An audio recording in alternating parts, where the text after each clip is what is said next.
It really started with you and Roy, James. So Yeah, we. how you and Roy got together, started playing, as a duo. Right. How'd that start? Well, that started back in 1948. That's about 46 years ago. Goodness. When we moved to Wink, Texas. I was 12 years of age, and so was Roy. And we both played guitars.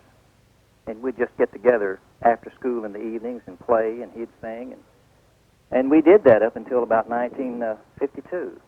And that's about the time we had our other friends, you, Billy Pat, and Richard West, and Charles Evans, all come together, just as a way of enjoying our music and our singing. We'd come together and just begin to play. Yeah, I remember whenever you and Roy would get together, you lived across the street from the school, didn't you? Right, And we'd go over there, and a lot of us, and listen to the two of you playing. Next thing I remember is that Richard West played in the piano. Right. Did you go to his house next? Yeah, we went to his house and to practice. And too, I think you began to come over. Yeah, I'd hang around and listen. Yeah. And I brought some drumsticks, started beating on the couch or something. That's right. And gradually, we added Charles Evans. And you taught him how to play the bass. Right. He didn't know how to play the upright bass, so you taught him how to do that. Right. Well, let me interject something here that I just remembered. I was going to school there at Wink. That's right. Wink, too. I was in the 6th grade. Right. And I remember when you, James, and Roy, and I'm not sure you were there yet, but it was just before I moved away to Odessa, which is, 50 miles away. And I used to come over there when you guys were playing. And I would take a matchbook cover, and I think I used James's Mama's broom. And I would do rhythm. Right. I mean, I wanted to play guitar real bad, but I didn't have one and didn't know how anyhow. Broom, huh? And I would beat rhythm on that guitar. I remember doing that.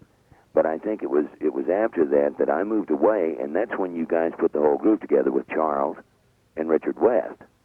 Right, Yeah, I remember you being there. Well, James, thinking back, it's like our first public appearance, if you want to call it that, was at a school auditorium assembly. Right. There in the high school. Do you remember what brought that about? I remember we did it, but I don't remember how it evolved. I really believe that some of the kids there in school, not just the 5 of us, but others, had come to listen while we practiced. And I think it just, the word got around, and I think they invited us to come and be a part of an assembly. Yeah, I remember we played at the high school there. A few, I guess they were probably country western songs, weren't they? Right, Did Roy sing a Lefty Frizzell song? Yeah, and probably He was a Lefty Frizzell fan, I know that. Yes, yeah. I remember we played that, and then Mr. Lipscomb, who was the superintendent, invited us to go down to the Lions Club luncheon and entertain the local dignitaries at the Lions Club meeting, and I remember we went down there a time or two. By that time, I had moved away at that point. And our repertoire was, about 3 songs? I maybe think that was maybe 4 or 5. And then the next thing I remember happening was Mr. Lipscomb was running for district something or another. What was it, of the Lions Club? Governor. District governor of the Lions Club, which is a regional thing, I guess, or district. Yeah. He invited us to go to the different towns and entertain the local dignitaries again. Right. We did that a few times. You guys went on the road, didn't you? Yeah. Well, we even went to the National Lions Club meeting in Chicago. Yeah, I know. We talked our way into that. But I do remember the whole thing, I think, that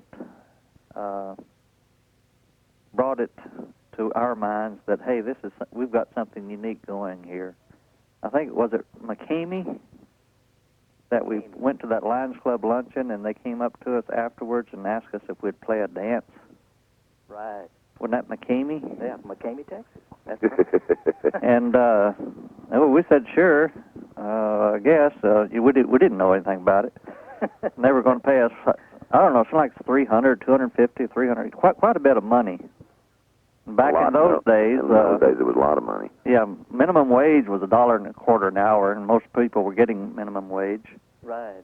And I think there were 5 of us in the band: Richard West playing the piano, Charlie Evans on the bass, you on the mandolin, Roy lead guitar and singing, me on the drums. Yeah. And we did that dance.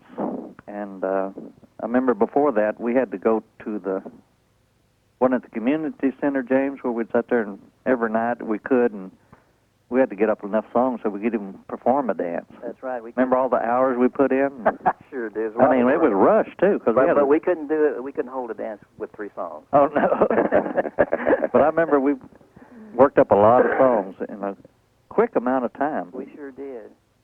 You know, it wasn't all country music. We had Oh, no. a lot of instrumentals that we played. It was popular music. Yeah. Well, James, I remember you had a tremolo. Remember that? That had a vibrating sound. Yeah. What I call a tremolo? Yeah, it was a tremolo. Now, who had that? You or Roy? Well, Or both of you went? I played through the tremolo, and he had the Echoplex. You remember that one? It's the same type of amplifier. It had a tape recorder on it. Well, that came later, didn't it? Yeah. But didn't we But at start that off time, with... I guess I played the tremolo. I played the mandolin through the tremolo. Yeah. And I thought that was a nice sound. Yeah. I really liked that. Anyway, things kind of rocked along, played a little dance here and there, victory dance after the football games, and maybe a few assemblies at the high school. Then after graduating, me and Roy and Richard went to North Texas State in Denton, Texas, and James, you and Charlie had another year to go in high school.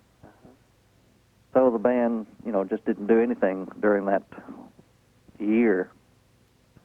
And while we were at North Texas, but Roy took a class in stage band.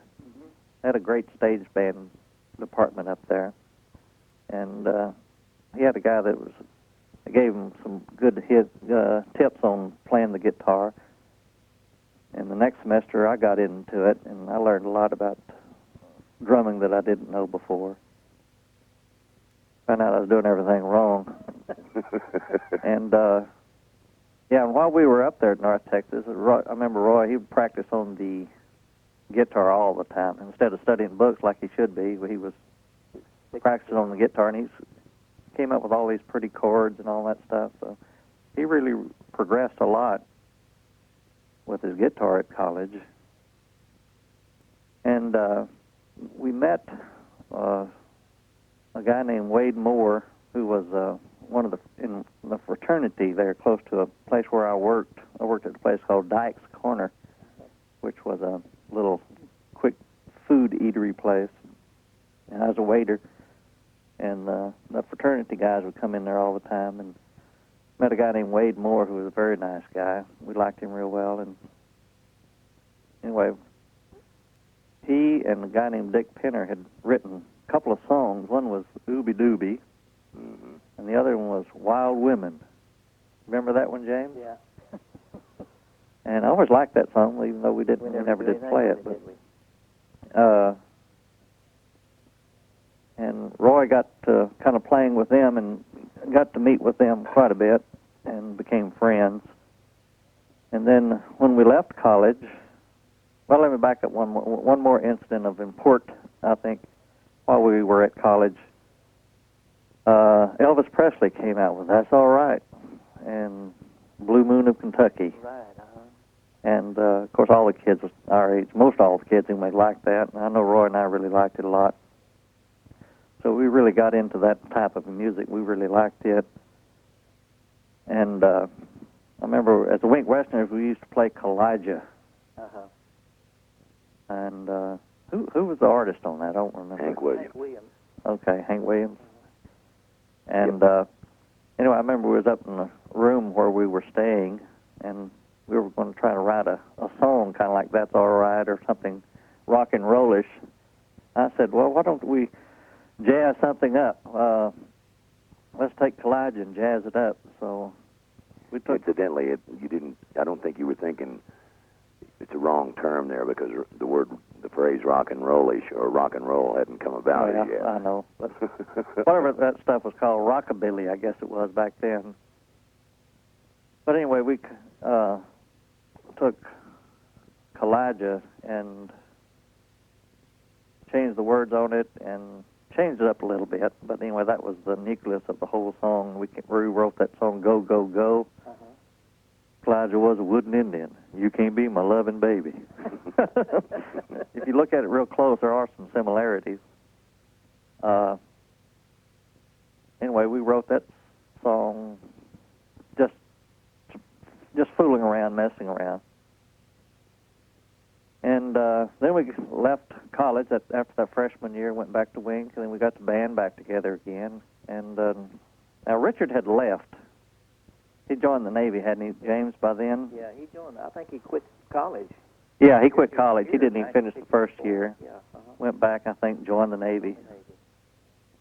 And so we got back, so there was the four of us, James, you, and Charlie, and me, and Roy. So we got the band back together again, and then... well, somewhere along the line, where I found out you guys had stayed together and were still playing is one Friday night, me and some guys that I was going to school with, we were running around, we was going to go out for the evening, and we stopped by my friend's house, and they had a television set. In fact, if I'm not mistaken, it was about the first time I'd ever seen a television set.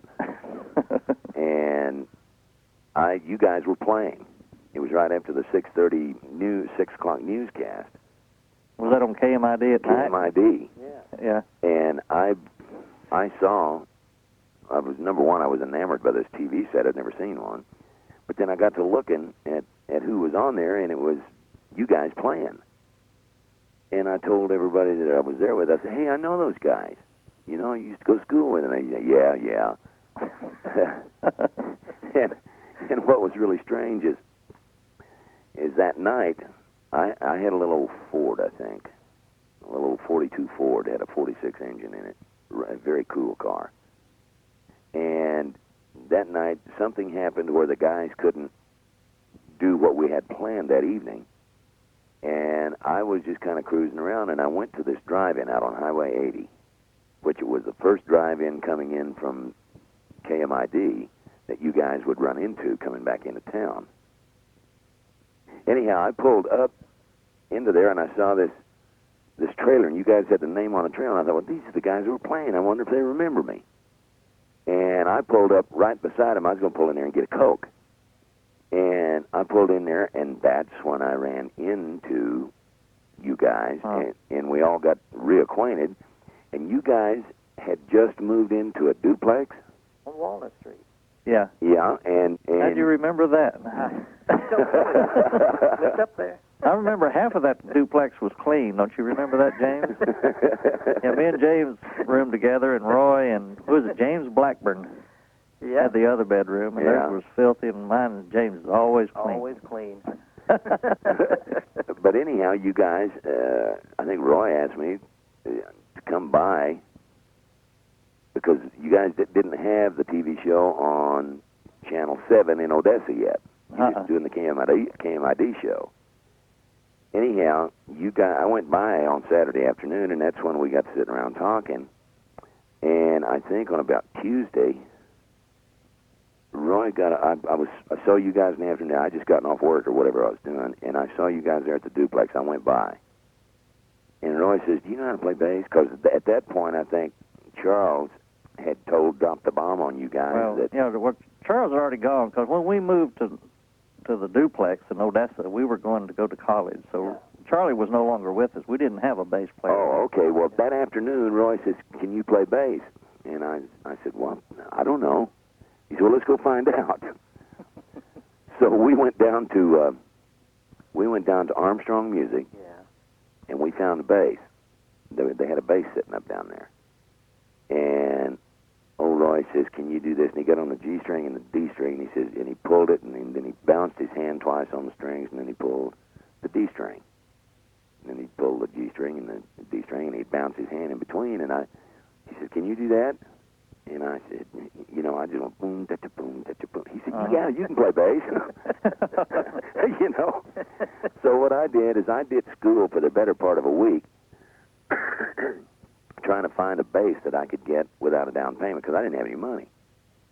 And on Friday afternoon, and see that this is, I'm interjecting this here because this was the damnedest time of a turning point in my life. On Friday afternoon, I finally went down there, and there was that same bass sitting in Armstrong Music. And I had gotten a hold of Roy and told him that I didn't have a bass, but that they had one at Armstrong, and I didn't. They wouldn't let me have it without any money. You know. I wonder why. And anyhow, so we went down there, and Roy told him that Jack's playing. He's going to be playing bass with us, and that he can pay for he can make weekly payments on the bass, but we needed to take it because he needed to play with us. So at 5:30, we walked out of there with that bass. Nothing down? Nothing down. How much was it, do you remember? Oh, it was a biggie. It was about $300. Oh, boy. And I went to the duplex with you guys and practiced the songs we were going to be doing on KMID. That night? Mm-hmm. At 6:30, an hour from So now. you faked that first program, huh, Jack? Oh, no, the first dozen. Anyhow, we practiced the songs, and then we went from there to KMID and played, starting from 6:30 to 7, we played the TV show.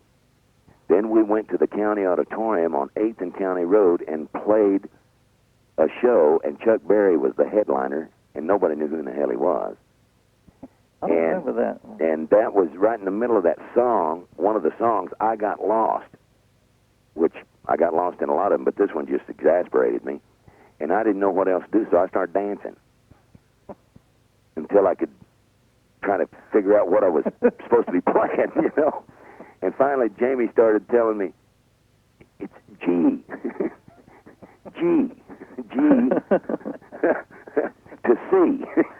And when he told me, that's when I quit dancing and went back to the song, and I said, yeah, that sounds right. And of course, the crowd went nuts. They thought all that stuff was planned, you know.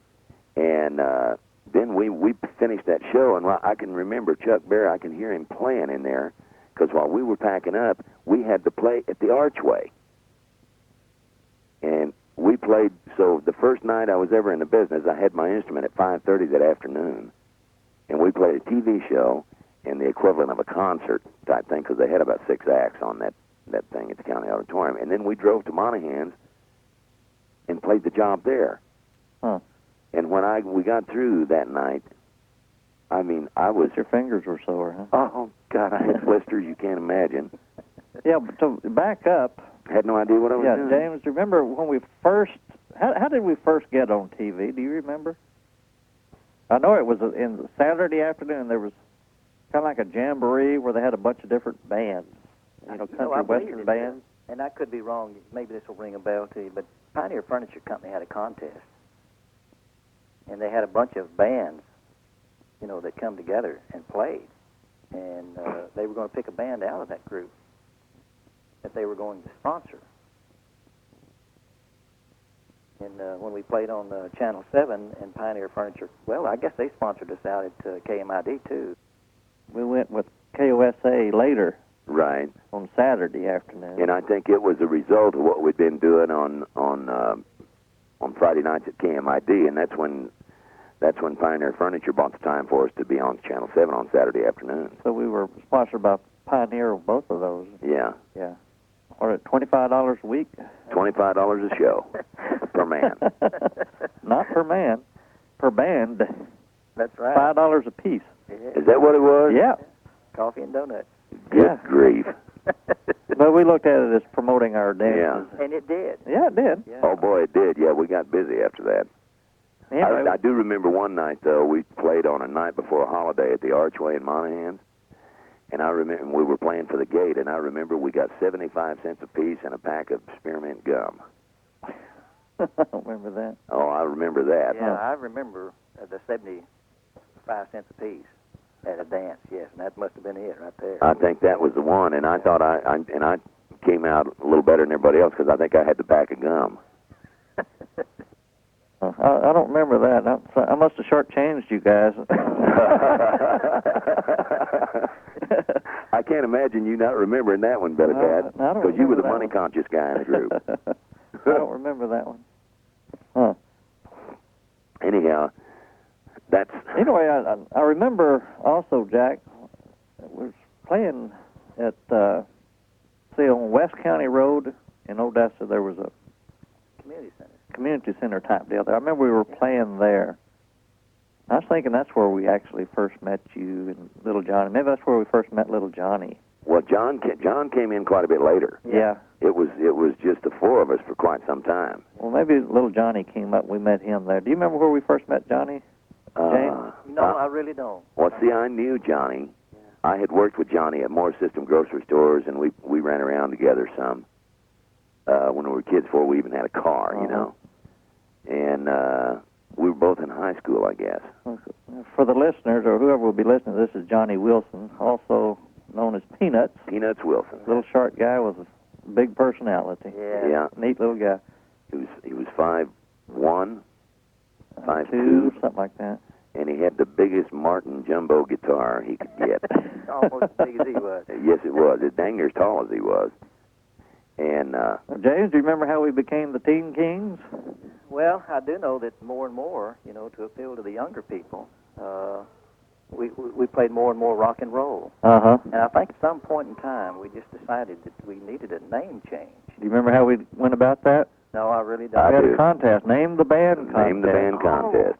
That's when we were playing on TV, and we had all these entries came in. Yeah. You can't imagine some of the names. The one that sticks out in my mind is Roy Orbison and the Video Jamborjeans. I do remember that one. Yeah, Video Jamborjeans. And but anyway, we had quite a few suggestions or entries that came in. We had 65 of them. And we didn't like any of them. So, right. I think what we did is we picked the Teen Kings. And we picked the Teen Kings, but I think we set up somebody so everybody wouldn't be ticked. We set up somebody as the winner, but I can't remember who the heck it was. I don't know. There was no prize ever given. I know that. No. It just kind of faded away. But I remember there were a lot of funny names that came in. Do you remember any of the funny names? With the Video Jamboree. Oh, yeah, there was one I remember. Little Roy and the Joy Boys. Those are the two that I remember. Little Roy and the Joy Boys. And Video Jamboree. Anyway, that's how we became the Wink Westerners. Our Teen Kings. We had to get away from the Wink Westerners because we weren't just Western. Like I say, we evolved from more or less country music to more of the rock and roll style. Right. And we were playing dances, have a TV show, and then we were playing jamborees and stuff. I remember at Jow, and there was this is your domain, James. What was this girl named Oliver girl? Jeannie Oliver. Jeannie Oliver. Now her dad was who was he? Wasn't his name C.C. Oliver? Yeah. You're talking about Jeannie's dad. Yeah. Yeah, I believe you're exactly right. C.C. Oliver. Yeah. Anyway, Mr. Oliver and Weldon Rogers came up with the idea of cutting a record or producing a record, I guess you call it. And they got us to go up to Clovis, New Mexico. Norm Petty. Is that what Norm Petty? Norman Petty. Norman Petty Studios. And we cut Ooby Dooby backed by Trying to Get to You. Uh-huh. And we cut that one record and sold 10 copies, I think. I don't know how many. Did we ever get a royalty check off? I don't think we ever did. I don't think we ever did. I think what they did is they finally sold a total of 500 copies, but I think about half of those were given away. Yeah, probably. A lot of it done with promotion and stuff. But anyway, now this guy that owned the record company in Odessa is Hollifield? Pop Hollifield. Pop Hollifield. I think his name Okay. We took that record by and played it for him on a Friday. And How do you remember these Fridays and Tuesdays? Well, I'll tell you why I remembered it. You'll remember too. You'll remember too when I tell you why I remember. It was on a Friday, and we played it for him in his record store there. He gets Sam Phillips on the phone in Memphis, and he played it holding the phone down to the record player, and that's when Sam Phillips said they need to be in Memphis on Monday. That's Monday. right. And we got in those cars, one car, Uh-huh. and drove to Memphis, Tennessee. We drove for 2 days. Yeah, we headed out. And we wound up in Memphis on Monday. No, we left so quick that we didn't withdraw from college. We just left and got all F's and flunked. That's We right. should have. It was all WS. And I think on Tuesday night he let us sleep to halfway get over the trip. And on Tuesday afternoon and Tuesday night we were in there re-recording Ooby Dooby and something else for yeah, well, we were trying to what's going to go on the back of it, and he didn't want to do Trying to Get to You because Right. Elvis had already covered it. right. And So we were trying to. Remember, I had a box of stuff. You know, I had a bunch of recordings and stuff, and we'd listen to some of those. yeah, And those weren't any good, so we were trying to come up with what we were going to put on the back side. right. And I remember we were warming up one time before Phillips wasn't even in there.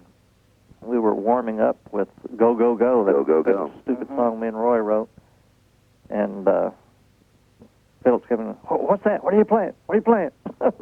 So Phillips liked that. Yeah. So that's how Go, Go, Go got on the back of Ooby Dooby.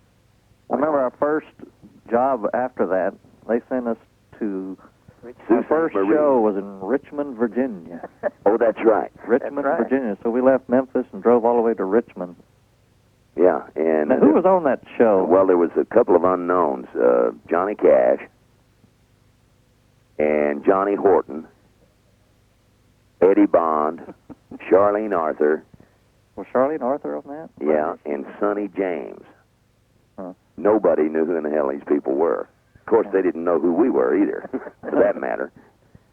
Because But anyway, all of a sudden we became Roy Orbison and the Teen Kings then Yeah. on the label. So well, that's when we lost the name Teen Kings. That's right.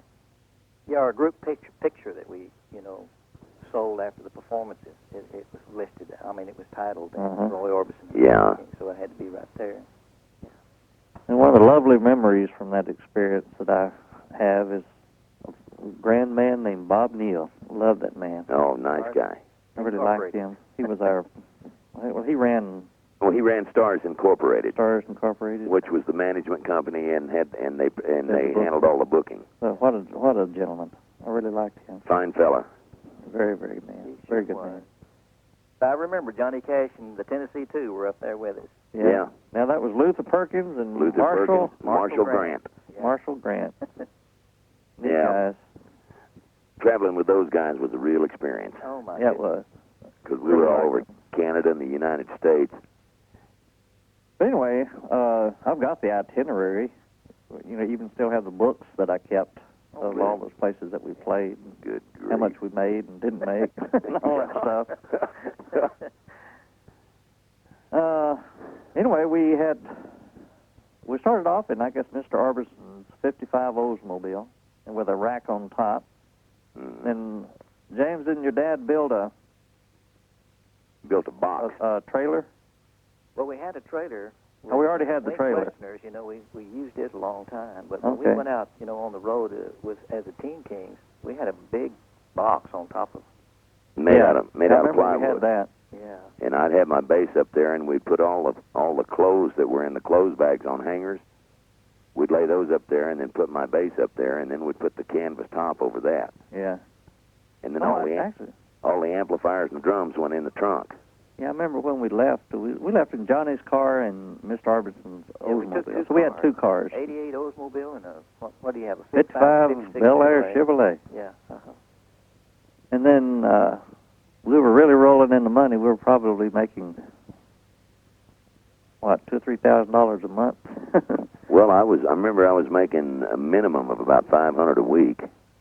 And then Yeah. we'd meet up with different people like Yeah. Sonny James and, Ray Price in Denver, Colorado. yeah, I remember that. And Farron Young, Baron Young. That was in Alabama or Georgia or somewhere. Georgia. Johnny Horton.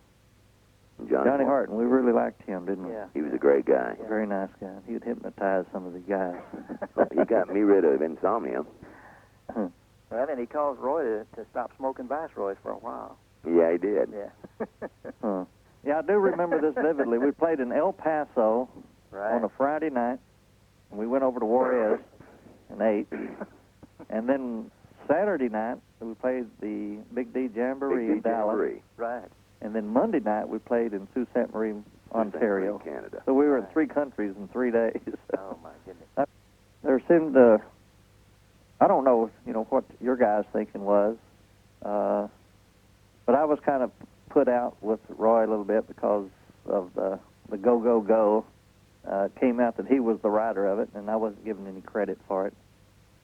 Mm-hmm. And so that was the first strain that happened between Roy and my relationship. And I don't know, what was in your guys' mind. Well, at the time, about the time you were beginning to get a little bent with the situation, I could see the writing on the wall. I didn't realize what it was at the time, but the minute Sam Phillips decided he wanted to push a name and not a band. Uh-huh. Right. Because Johnny sang and so did I. Roy just happened to be singing the songs that we recorded when we recorded at that time. And the thing of it was when he changed that, when Sam and them got through working on Roy, keeping in mind we were awfully young at the time. Right. What started happening is it was no longer, like we were expendable. And the money started changing. No, it didn't change. It was split evenly all the time we were together. No. It was going to change. That's when Sam told us it was going to change. And what I couldn't believe is that Roy was going along with it. But like I say, we were very young, and they told Roy they was going to make him a star, which they didn't at that time. Roy had gotten big later, but what got me is like we had worked our butts off, and all of a sudden the rest of us were kind of, it didn't make any difference whether we stayed or went. And that's also about the time that you found out, Billy, that you didn't get writer's credit on Go, Go, Go. And I think you and I split, and then Johnny and James split. I remember it vividly what happened. We were just kind of in a conspiracy, I guess, against Roy. Might be, yeah. We'd made up our mind. We had a lull. We'd finished up a tour, didn't have anything else booked. It was in December. And I remember we were at Sun Records studio, and we had it all planned out that when Roy was gone, we were just going to cut out. And I remember Sam Phillips and Roy was at that little cafe next door that they used to go to, and we loaded up or were already loaded and just pulled out without saying a word, and I always felt bad about that. And it's just not a way to sever a relationship, especially, since we were all friends. I've always felt bad about doing that. Yeah. Well, the thing of it is, we pulled out. I didn't feel bad about it at all. I did regret doing it that way. I always thought I should have told them what I thought, At least done that for myself as well as them. But what was really funny is, like, later on, when my wife and I were living in Odessa, there were when Roy and Claudette were, when they'd get destitute down there in that part of the country, they'd come and stay with me and Chris. Uh-huh. And for, sometimes a couple of weeks at a time. Yeah. Well, yeah, we got friends with Roy again. Yeah. Even played music together. Yeah. I remember I hadn't seen Roy since that happened, and he was playing in Albuquerque, New Mexico. You ever heard of that place, Jack? Yeah, I kind of know about that place. Anyway, me and Bob Blackburn drove up to Albuquerque from Wink there, and that's when I went up to Roy and apologized for what had happened. We had a real good time. We had a lot of laughs, and you know how Roy likes to laugh. Yeah. Well, you know what's really funny is, like, I'm not really sure how he and I got back together. All I know is that it was like, because we never talked about it. Mm. But I'm not really sure how it evolved. I might think of it someday, but I'm not really sure how it evolved. But it was more than once. It was 2 or 3 times that he and Claudette would stay with us there in Odessa. Well, I remained in contact with him, mostly by phone over the years. Yeah, I knew you did. Every now and then we'd get together, and sometimes I'd meet him at Vegas or Reno. And I talked to him a time or two on the phone after '63. I just now remembered that. And whenever he toured up in this part of the country, I'd usually take off work and just tour along with him. Mm-hmm. He did that a couple of times when he was up here. And last time I talked with him is he played up here, and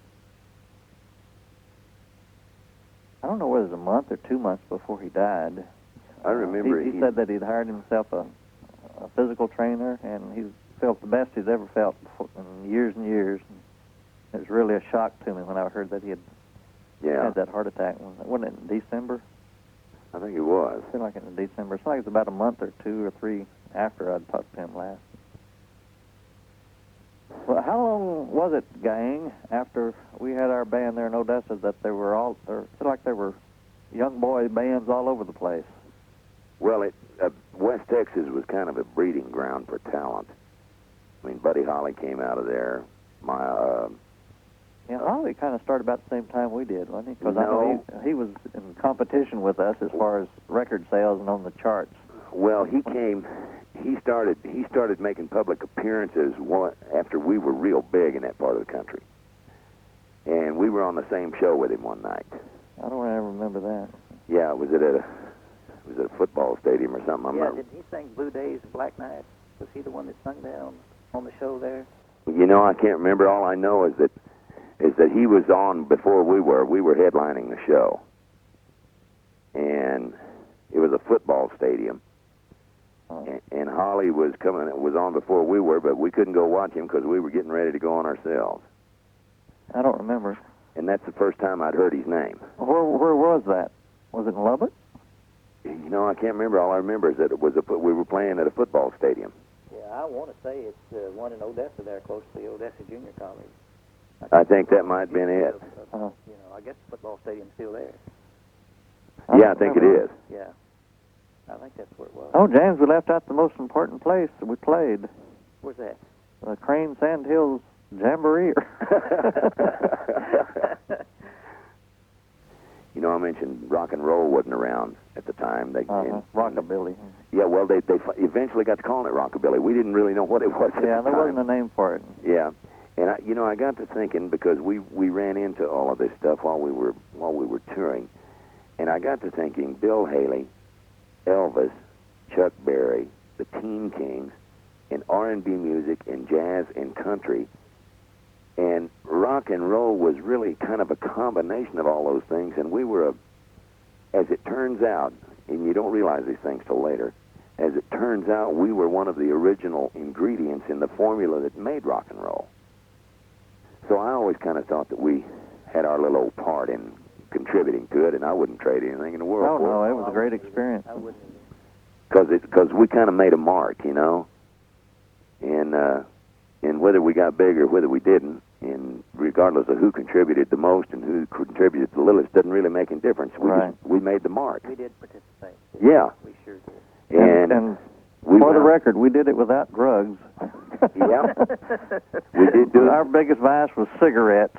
Yeah, and we never did a performance with any booze in our. I don't think I'd ever finished a beer in my life in those days, and I was the beer drinker of the bunch. We were a clean group of young men. Yeah, we were. We were ornery, but we were clean. Yeah.